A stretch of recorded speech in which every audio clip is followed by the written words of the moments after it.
Haig begins the novel with a flashback set at Nora's Bedford, England, elementary school. Nora is playing chess with Mrs. Elm, the school librarian, when Mrs. Elm receives a phone call informing her of Nora's father's tragic death. Currently resides in Bedford. She is profoundly isolated and depressed. She receives a barrage of unpleasant news in the course of a single day. To begin, her neighbor Ash visits to inform her that her cat, Voltaire, has died. Nora is dismissed the following morning from her work at a small musical equipment store. On her way home, she stumbles across Ravi, a former bandmate. Ravi informs her that he believes Nora's brother Joe may be sad. Nora desperately seeks solace from an old friend, Izzy, but receives no answer to her SMS. Nora is on the verge of being dismissed by her sole piano student when her elderly neighbor, Mr. Bantry, informs her that he has found another someone to bring him his pills. Nora overdoses on her depression medicine in the hope that it will kill her.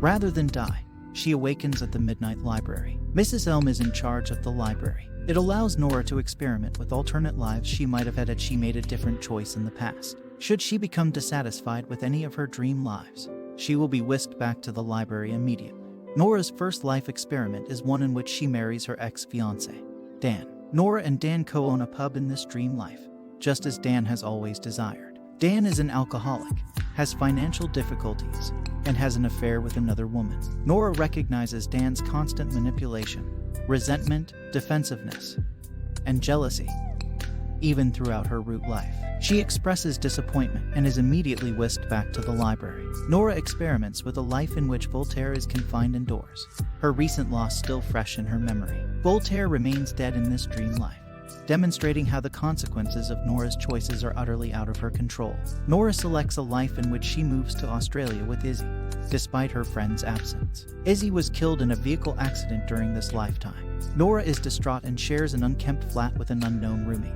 Nora experiments with a life devoted entirely to swimming in order to appease her deceased father. Despite her success as a swimmer and inspiring speaker, she is miserable. Nora is first relieved that her brother Joe is working as her manager, but quickly finds that he continues to have difficulty understanding her mental health concerns. Nora's father is still alive in this incarnation, but he remains as chilly toward her as he has always been. Nora delivers a lengthy speech at a conference in which she addresses the subject of regret.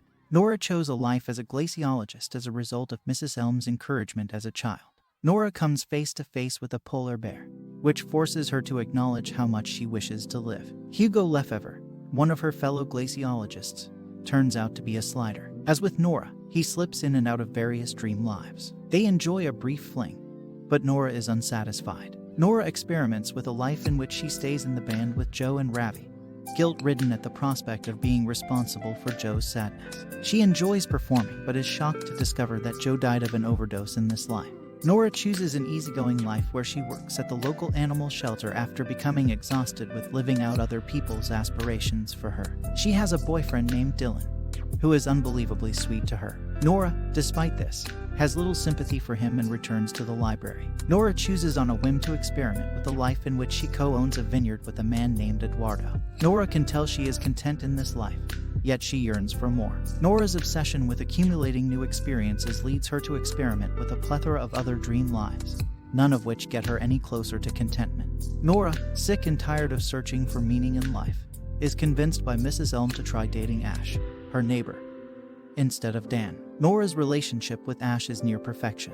They have a lovely kid named Molly. Nora is a philosophy professor in Cambridge, which is her dream job. Nora, however, feels unworthy of this life. When she returns to Bedford, she realizes how much she appreciates the relationships she has built there and how much work remains to be done. She eventually returns to the Midnight Library and, finally, to her root life. Nora discovers options to restart her life after collapsing on Mr. Bantry's porch and waking up in a hospital. She reconciles with Joe, reintroduces herself to Izzy, intends to ask Ash out on a date, expresses gratitude to Mr. Bantry for his assistance, reschedules her piano lesson, and pays a visit to Mrs. Elm. Mrs. Elm, as she is known in real life, is a resident of a Bedford care facility. Nora offers to pay her daily visits and play chess with her.